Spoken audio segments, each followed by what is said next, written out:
নমস্কার। কথামৃত ইউটিউব চ্যানেলে আপনাদেরকে স্বাগত।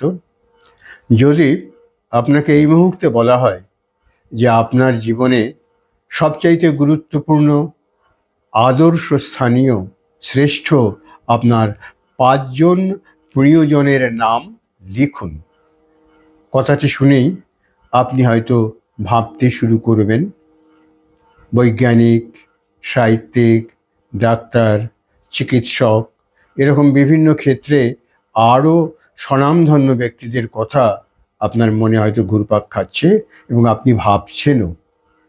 কিন্তু একটি কথা জিজ্ঞাসা করি, আপনার এই ভাবনার মধ্যে আপনার নিজের নামটি আছে কি? হ্যাঁ, আবার বলছি, এই যে ৫ জন গুরুত্বপূর্ণ ব্যক্তি, এর সবার উপরের তালিকায় থাকা উচিত আপনার নামটি, বা আমার ক্ষেত্রে আমার নামটি। কারণ আমার কাছে আমি ছাড়া সবচাইতে গুরুত্বপূর্ণ, আদর্শ এবং বিশিষ্ট আর কেউ নেই। কিন্তু আমাদের সেই চিন্তা ভাবনায় সেটাই আসে না।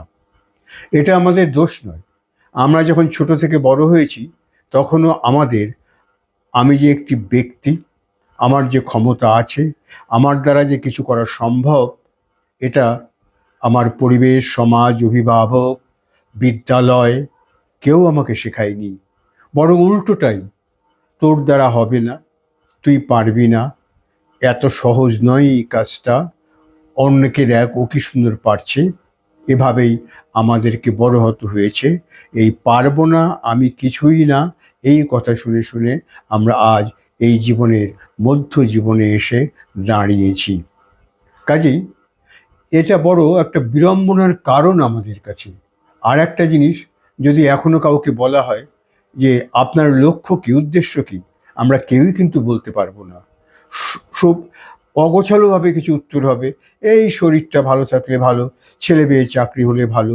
অর্থাৎ নির্দিষ্ট লক্ষ্য, নির্দিষ্ট চিন্তা আমাদের নেই। সেই জন্য আমরা একটা সমুদ্রের মধ্যে নাবিকহীন নৌকোর মতো ঘুরে বেড়াচ্ছি। এভাবেই আমাদের জীবন কেটে যাচ্ছে। কাজেই আমাদের ভাবি প্রজন্মের জন্য সবার আগে তাদের উদ্দেশ্য, লক্ষ্য ঠিক হওয়া উচিত।